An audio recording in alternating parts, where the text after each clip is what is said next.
तरीके से बहुत अच्छी। अशोक जी आपको रोकेंगे। सीधी तस्वीरें आप देख रहे हैं, इवेंट में प्रधानमंत्री पहुंच चुके हैं।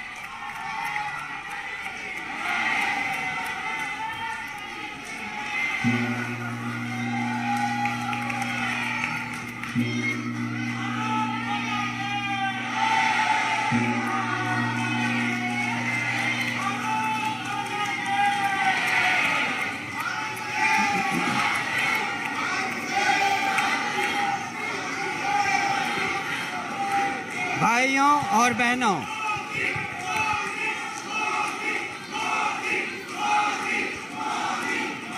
हमारे देश के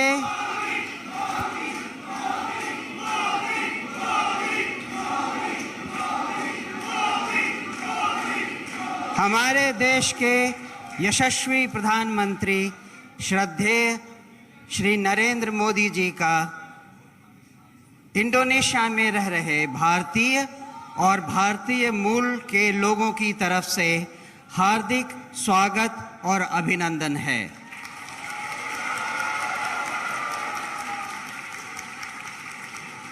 श्रीमान, आपने अपने अत्यंत व्यस्त कार्यक्रम से समय निकालकर इस मुलाकात में हमारे साथ आए, इसके लिए हम आपका हार्दिक धन्यवाद करते हैं।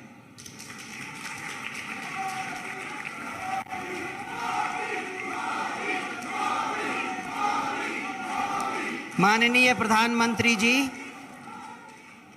यहाँ हर कोई आपसे मिलने को उत्सुक है, क्योंकि हम सबको यहाँ मालूम है कि हाल में भारतीय अर्थव्यवस्था का विकास और विश्व में उसकी बढ़ती साख के पीछे आपके बनाए हुए दूरदर्शी नीतियों और उनके सफल कार्यान्वयन का कितना भाग रहा है।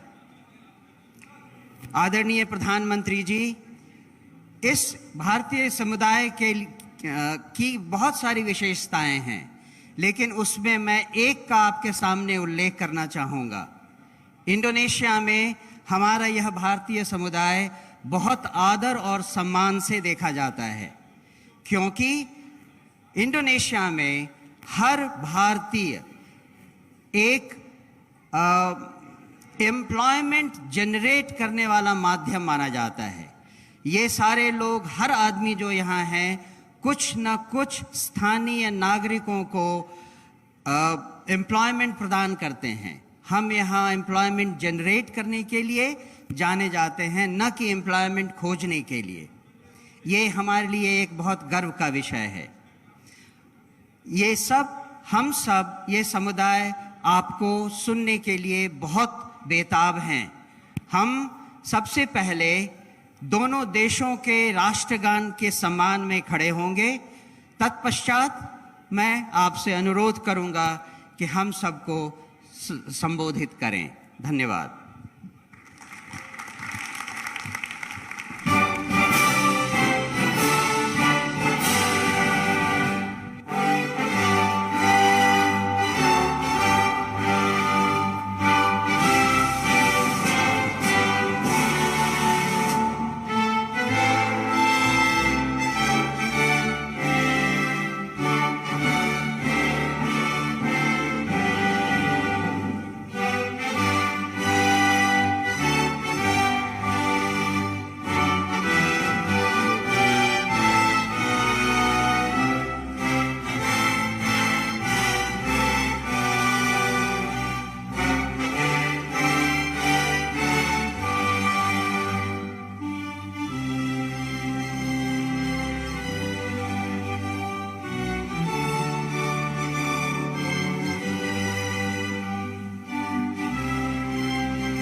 नमस्ते,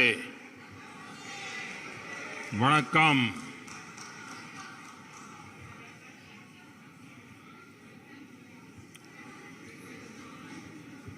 आप सबको नमस्कार।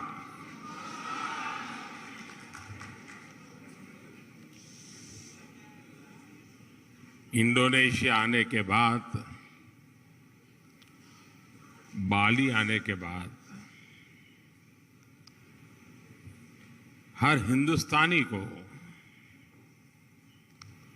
एक अलग ही अनुभूति होती है, एक अलग ही एहसास होता है। और मैं भी वही वाइब्रेशंस फील कर रहा हूं।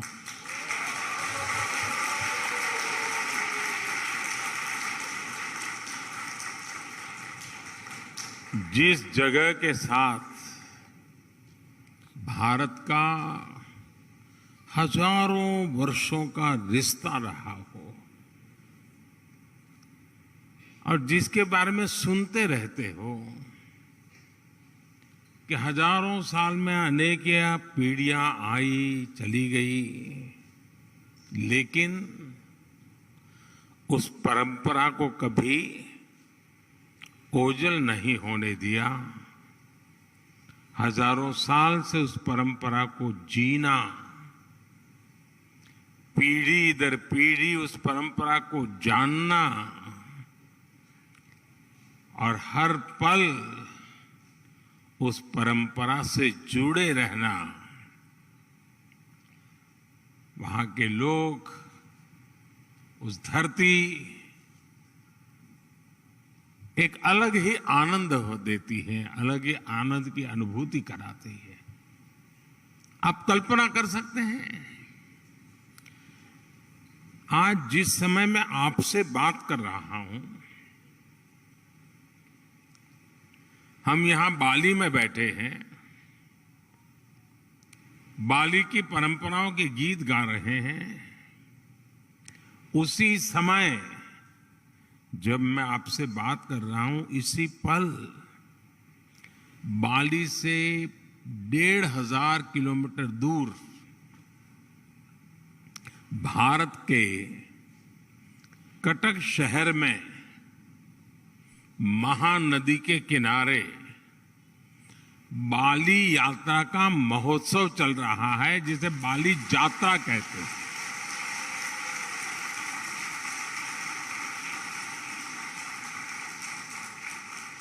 और ये बाली यात्रा है क्या? ये महोत्सव भारत और इंडोनेशिया के बीच हजारों वर्षों के ट्रेड रिलेशंस को सेलिब्रेट करता है। इंडोनेशिया के लोग इस बार की बाली यात्रा के फोटो इंटरनेट पर देखेंगे तो उन्हें वाकई गर्व होगा, आनंद होगा, उत्साह से भर जाएंगे। और कई वर्षों बाद, बीच में कोरोना के कारण जो दिक्कतें आई, उसके कारण कुछ रुकावटें आई थी, और अब कई वर्षों बाद बाली यात्रा, ये महोत्सव उड़ीसा में बहुत ही बड़े स्केल पर भव्यता के साथ, दिव्यता के साथ, लाखों लोगों की भागीदारी के साथ, मास पार्टिसिपेशन के साथ अभी मनाया जा रहा है। मुझे बताया गया कि वहां के लोग ये बाली यात्रा के स्मरण में एक स्पर्धा चला रहे हैं। कहते हैं कि कागज के नाव बना करके बहाए जाएंगे, और वो वर्ल्ड रिकॉर्ड करने के मूड में है।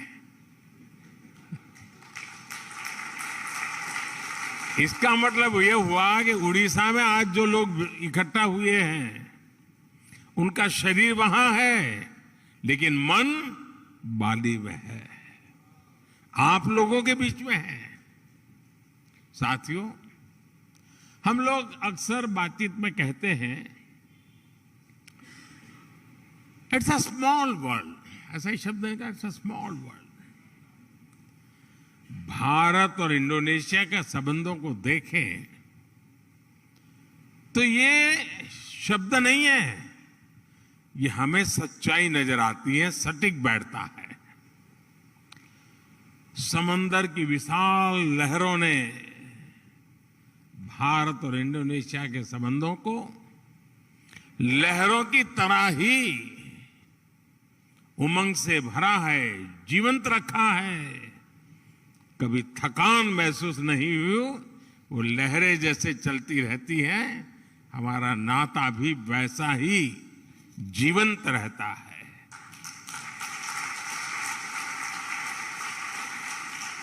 एक समय था जब कलिंग, मेदांग जैसे साम्राज्यों के माध्यम से भारत का दर्शन, भारत की संस्कृति इंडोनेशिया की धरती तक पहुंची।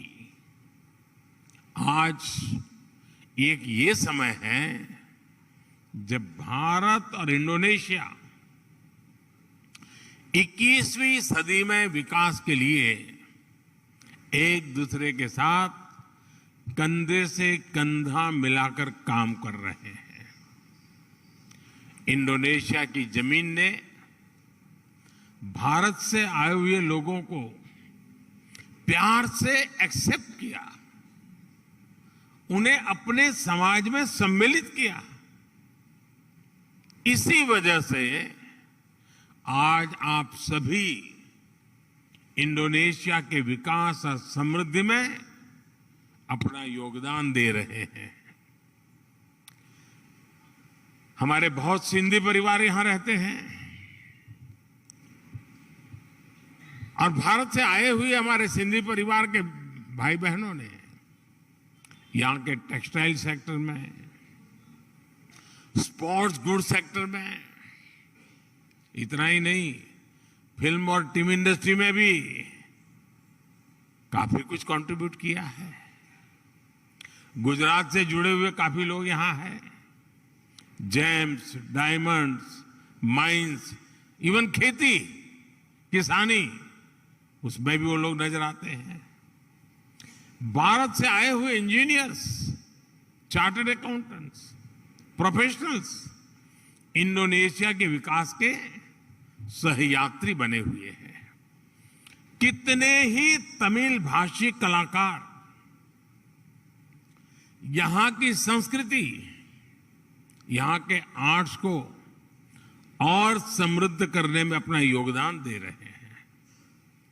मुझे याद है जब 3-4 साल पहले इंडोनेशिया के बप्पा नयोमान न्यू आर्टा जी को भारत ने पद्मश्री से सम्मानित किया था, उस समय भारत का राष्ट्रपति भवन तालियों की गड़गड़ाहट से गूंजता ही रहता था।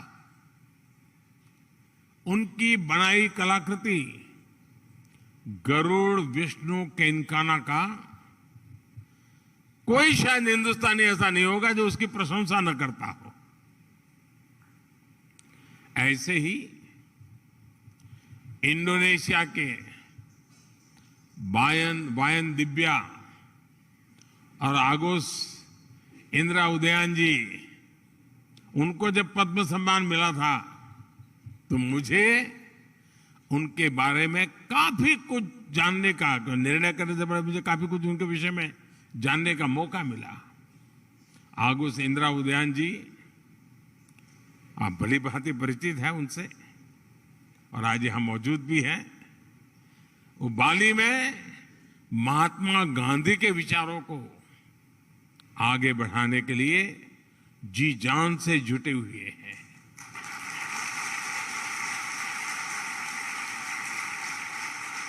मैंने कहीं उनका एक इंटरव्यू देखा था, उसमें वो कह रहे थे कि भारत की सबसे बड़ी विशेषता अतिथि देवो भव की है। यानी अतिथि देवो भव, ये भावना जो है ये हर भारतीय के रगों में है। अपनत्व का ये भाव प्रकट होता है। मुझे इंटरव्यू पढ़ के अच्छा लगा, लेकिन मुझे एक ही बात और भी बतानी चाहिए।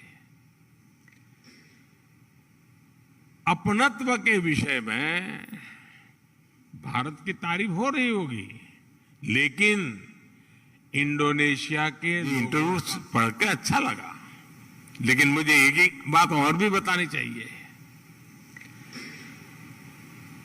अपनत्व के विषय में भारत की तारीफ हो रही होगी, लेकिन इंडोनेशिया के लोगों का भी अपनत्व कम नहीं है।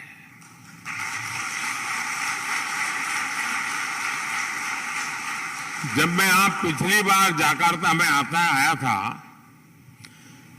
इंडोनेशिया के लोगों ने जो स्नेह दिया, जो प्यार दिया, मैंने उसे करीब से देखा था, महसूस किया था। इतना मान, सम्मान, प्यार, स्नेह, अपनापन, क्या कुछ नहीं था। और मुझे याद है, राष्ट्रपति जोको विडोडो जी के साथ पतंग उड़ाने में मुझे जो मजा आया था, हम दोनों पतंग उड़ाने चले गए थे, वो अद्भुत था। और मेरी तो गुजरात में संक्रांति पर पतंग उड़ाने की बड़ी ट्रेनिंग रही है। और मुझे पता है, यहां इंडोनेशिया में भी संक्रांति पर खूब पतंग उड़ाई जाती है।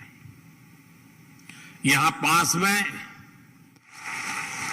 और ऐसा नहीं है कि भारत और इंडोनेशिया का साथ सिर्फ सुख का है, आनंद का है, अच्छा है तब नाता है, ऐसा नहीं है। हम सुख दुख के साथी हैं। अगर सुख में साथी हैं, तो हम दुख में भी उतने ही साथी हैं। हम सुख दुख में एक दूसरे के सुख दुख को बांटने वाले लोग हैं।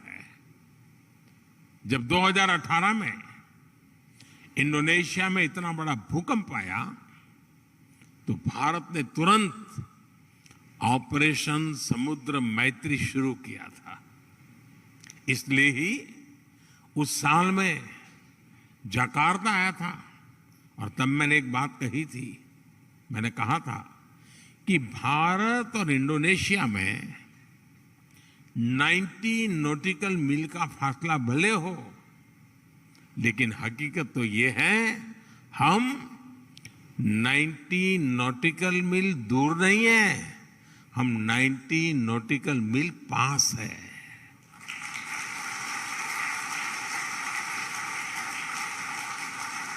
साथियों, जीवन के पग पग पर, क्षण क्षण में ऐसा कितना कुछ है जिससे भारत और इंडोनेशिया ने मिलकर के अब तक सहज कर रखा है। बाली की ये भूमि महर्षि मार्कंडेय और महर्षि अगस्त्य के तप से पवित्र है। भारत में अगर हिमालय है, तो बाली में आगुंग पर्वत है। भारत में अगर गंगा है, तो बाली में तीर्था गंगा है। हम भी भारत में हर शुभ कार्य का श्री गणेश करते हैं। यहां भी श्री गणेश घर घर विराजमान है। सार्वजनिक स्थानों पर शुभता फैला रहे हैं।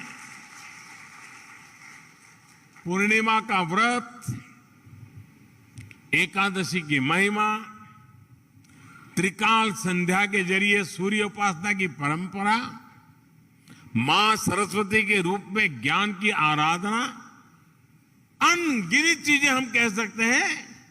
ऐसी बहुत सी बातें हैं जो हमें जोड़े रखती हैं, जोड़ती रहती हैं।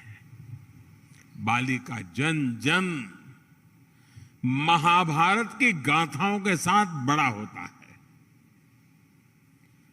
और मैं तो द्वारकाधीश भगवान कृष्ण की धरती गुजरात से यहां पला बड़ा हूं। मेरा तो जीवन वहीं बीता हुआ है। बाली के लोगों की जैसी आस्था महाभारत के लिए है, भारत में लोगों की वैसी आत्मीयता बाली के लोगों के लिए भी है। आप यहां पर भगवान विष्णु और भगवान राम की आराधना करते हैं, और हम जब भारत में भगवान राम की जन्मभूमि पर भव्य राम मंदिर की नींव रखी जाती है, तो इंडोनेशिया की रामायण परंपरा को भी गर्व से याद करते हैं।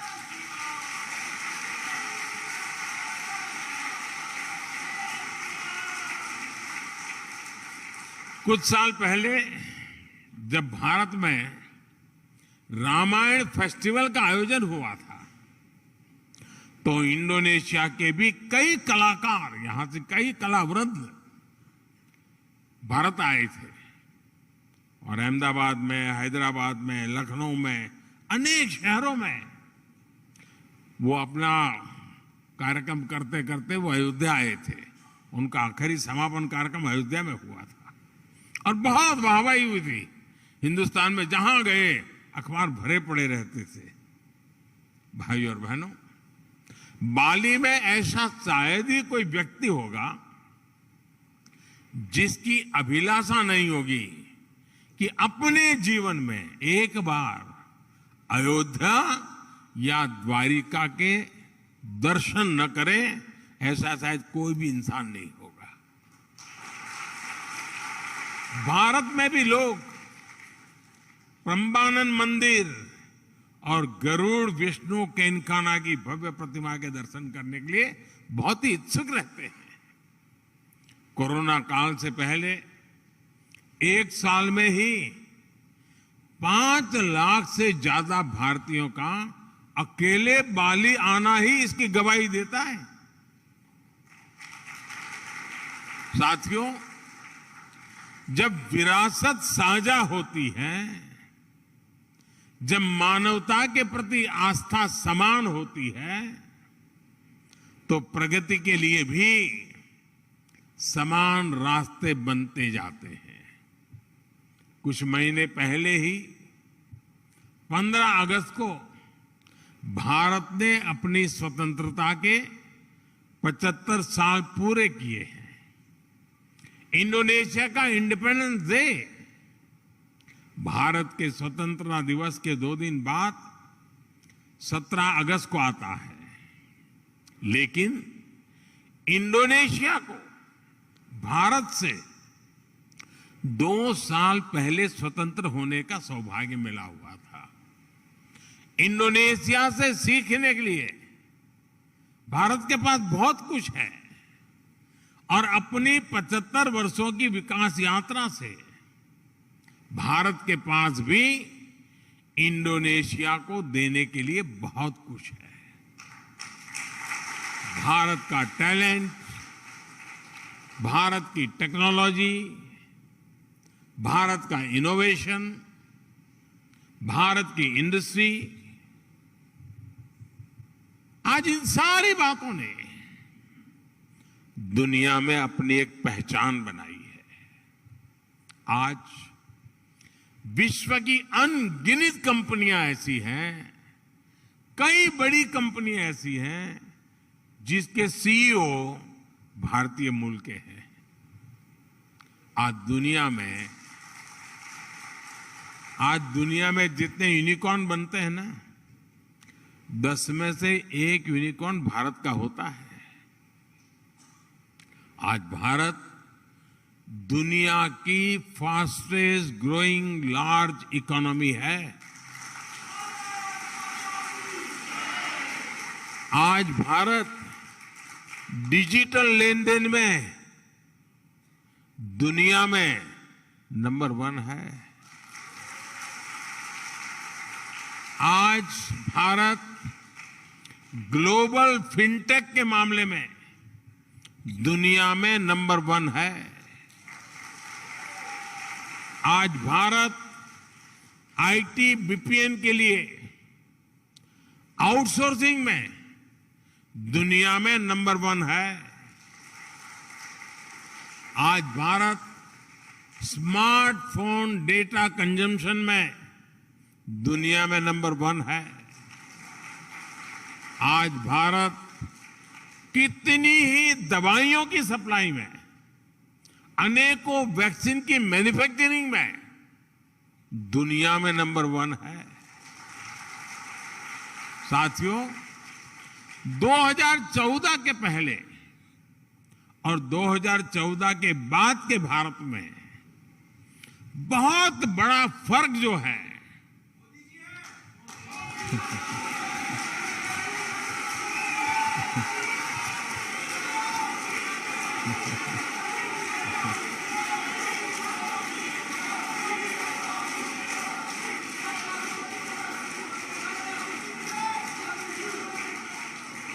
वो जो बहुत बड़ा फर्क है वो मोदी नहीं है,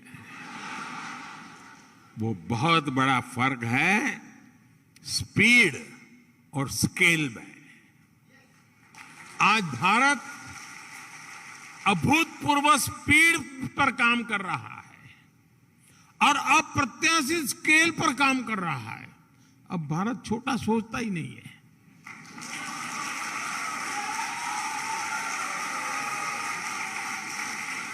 स्टैच्यू बनाएगा तो दुनिया में सबसे बड़ा, स्टेडियम बनाएगा तो दुनिया में सबसे बड़ा।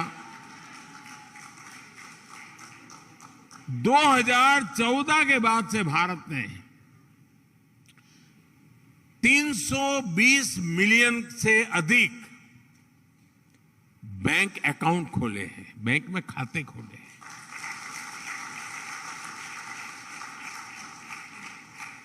इसका मतलब ये हुआ कि अमेरिका की कुल जनसंख्या जितनी है उतने हमने बैंक खाते खोले हैं।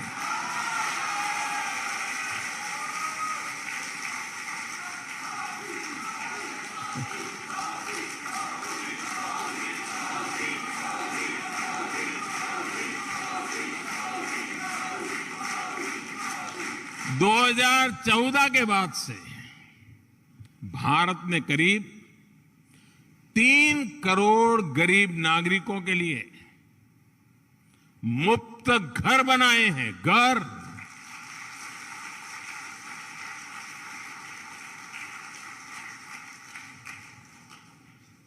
और घर ऐसे नहीं बनता है, जब घर मिल जाता है ना तो इंसान रातों रात लखपति बन जाता है। और जब मैं 3 करोड़ घर की बात करता हूं, इसका मतलब क्या है? इसका मतलब यह है कि ऑस्ट्रेलिया के परिवार को नहीं, ऑस्ट्रेलिया के हर नागरिक को घर मिल जाए, इतने घर बनाए हैं।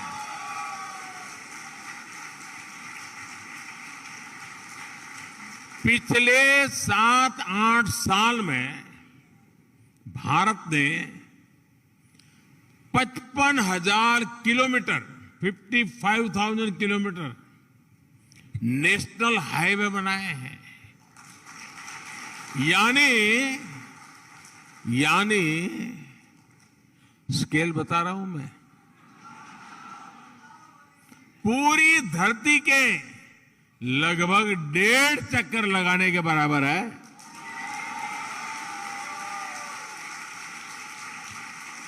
आज भारत आयुष्मान भारत योजना के तहत जितने लोगों को 5 लाख रुपए तक के मुफ्त इलाज की सुविधा दे रहा है, 5 लाख रुपए तक अगर उसका मेडिकल बिल 1 साल का बनता है तो जिम्मा सरकार उठाती है। इसका बेनिफिट कितना लोगों को मिलता है? 5 लाख रुपए तक की मेडिकल सुविधा जो मिलती है वो पूरे यूरोपियन यूनियन की कुल आबादी से ज्यादा लोगों को मिलती है।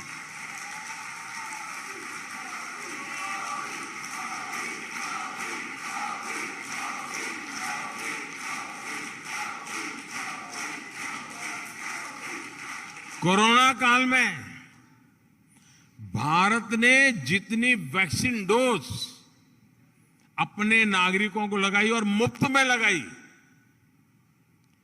वो जो वैक्सीन डोज है ना, उसकी अगर मैं संख्या का हिसाब लगाऊं तो अमेरिका और यूरोपियन यूनियन, उन दोनों की कुल आबादी जो है उससे 2.5 गुना ज्यादा डोज हमने हिंदुस्तान में लगाए।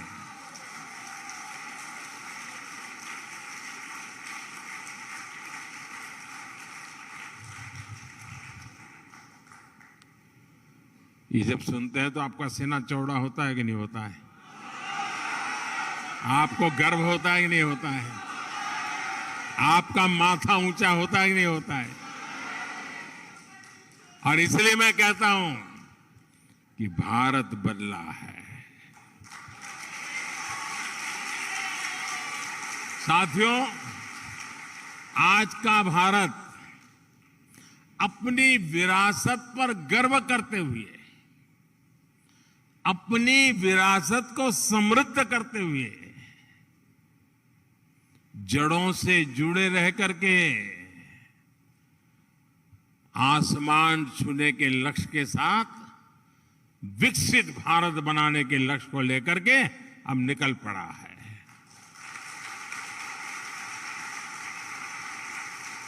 लेकिन भारत का ये लक्ष्य सिर्फ अपने लिए नहीं है, हम स्वार्थी लोग नहीं, हमारे संस्कार नहीं है। 21वीं सदी में आज विश्व की भारत से अपेक्षाएं हैं, जो आशाएं हैं, भारत उसे अपनी एक जिम्मेवारी समझता है, एक दायित्व के रूप में देखता है, और हम दुनिया की भलाई के लिए अपने आप को आगे बढ़ाने के लिए मक्कम है, संकल्पबद्ध है।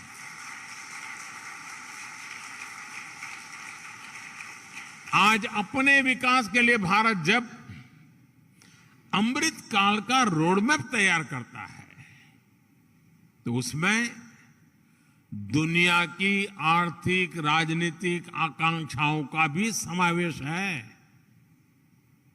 आज जब भारत आत्मनिर्भर भारत का विजन सामने रखता है तो उसमें ग्लोबल गुड की भावना भी समाहित है। रिन्यूएबल एनर्जी के क्षेत्र में भारत ने वन सन, वन वर्ल्ड, वन ग्रिड का मंत्र दिया है।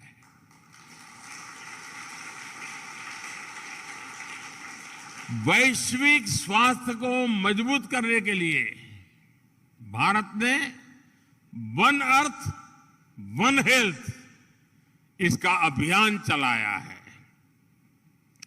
क्लाइमेट चेंज जैसी चुनौती से निपटने के लिए और जो आइलैंड कंट्रीज होते हैं उनके लिए तो भारत एक वरदान के रूप में काम कर रहा है। क्लाइमेट चेंज की जो मुसीबतें हैं उसको निपटने के लिए भारत ने विश्व को मिशन लाइफ का समाधान दिया है। मिशन लाइफ यानी lifestyle for environment. Mission life यानी पृथ्वी के प्रत्येक नागरिक द्वारा ऐसी लाइफस्टाइल को आत्मसात करना जो पर्यावरण के अनुकूल हो, जो क्लाइमेट चेंज की चुनौती से हर पल निपटती हो। आज जब पूरा विश्व एनवायरमेंट फ्रेंडली और होलिस्टिक हेल्थ केयर की तरफ आकर्षित हो रहा है तो भारत का योग, हमारा आयुर्वेद, ये पूरी मानवता के लिए तोहफा है। और साथियों, जब आयुर्वेद की बात आई है तो मुझे भारत इंडोनेशिया के एक और जुड़ाव का ध्यान आ रहा है। मुझे याद है जब मैं गुजरात का मुख्यमंत्री था तो गुजरात आयुर्वेदिक यूनिवर्सिटी और यहाँ की यूनिवर्सिटीज, हिंदू इंडोनेशिया, इसके बीच समझौता हुआ था। मुझे खुशी है कि इसके कुछ ही वर्ष बाद यहाँ की इस यूनिवर्सिटी में आयुर्वेद हॉस्पिटल की भी स्थापना हुई। साथियों, वसुधैव कुटुंबकम यानी पूरे विश्व को एक परिवार मानने की भारत की यही भावना, यही संस्कार विश्व कल्याण का मार्ग प्रशस्त करते हैं। कोरोना काल में हमने देखा है भारत ने दवाइयों से लेकर वैक्सीन तक जरूरी संसाधनों के लिए आत्मनिर्भरता हासिल की और उसका लाभ पूरी दुनिया को मिला। भारत की सामर्थ्य ने कितने ही देशों के लिए एक सुरक्षा कवच का काम किया। इंडोनेशिया जैसे हमारे पड़ोसी और मित्र देशों के लिए हम विशेष रूप से कंधे से कंधा मिलाकर खड़े हुए। इसी तरह आज भारत अंतरिक्ष में, स्पेस के क्षेत्र में प्रमुख वैश्विक महाशक्ति के रूप में उभर रहा है, तो उसका लाभ साउथ एशियन देशों को विशेष रूप से मिल रहा है। रक्षा के क्षेत्र में भी जो भारत दशकों तक केवल विदेशी आयात पर निर्भर था, वो आज अपनी क्षमताएं बढ़ा रहा है। ब्रह्मोस मिसाइल हो या तेजस फाइटर प्लेन, इनका आकर्षण विश्व में लगातार बढ़ रहा है। आज भारत बड़े लक्ष्य तय कर रहा है और उन्हें प्राप्त करने के लिए भी पूरी मेहनत कर रहा है। संकल्प से सिद्धि का यही मंत्र आज 21वीं सदी के नए भारत की प्रेरणा बना हुआ है। आज इस अवसर पर मैं आप सबको अगले प्रवासी भारतीय सम्मेलन के लिए भी निमंत्रण देता हूं। जनवरी महीने में 9 जनवरी को यह कार्यक्रम होता है। इस बार ये आयोजन मध्य प्रदेश के इंदौर में होगा और इंदौर वो नगर है जो पिछले 5-6 बार से देश में स्वच्छ शहर के नाम पर हिंदुस्तान में नंबर 1 रहता है।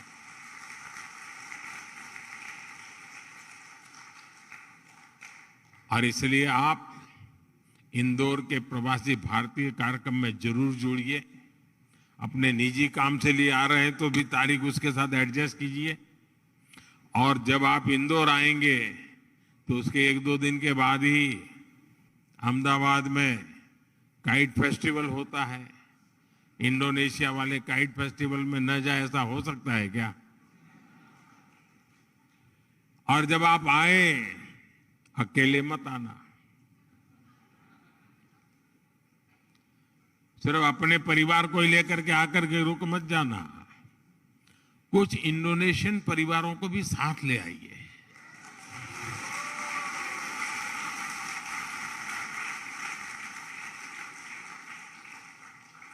मुझे विश्वास है भारत और इंडोनेशिया के संबंधों को मजबूत करने में आपका सहयोग और सक्रिय योगदान निरंतर बना रहेगा।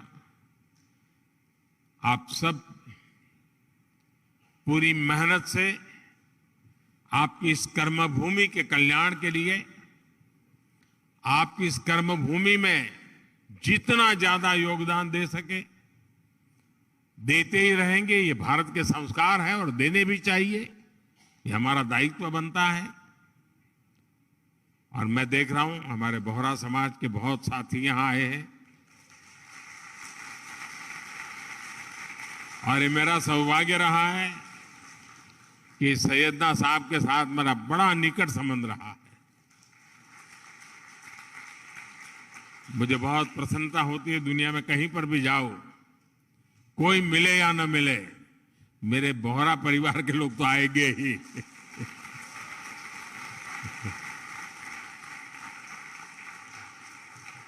साथियों, आप इतनी बड़ी तादाद में यहां आए, समय निकाल करके आए और उमंग और उत्साह से भरे हुए हैं।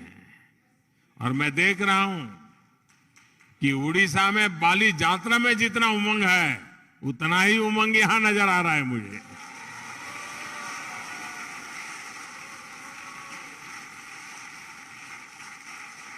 आपके इस प्यार के लिए, आपके इस स्नेह के लिए, भारत के प्रति आपकी ये श्रद्धा के लिए हृदय से आपका बहुत बहुत धन्यवाद करता हूं।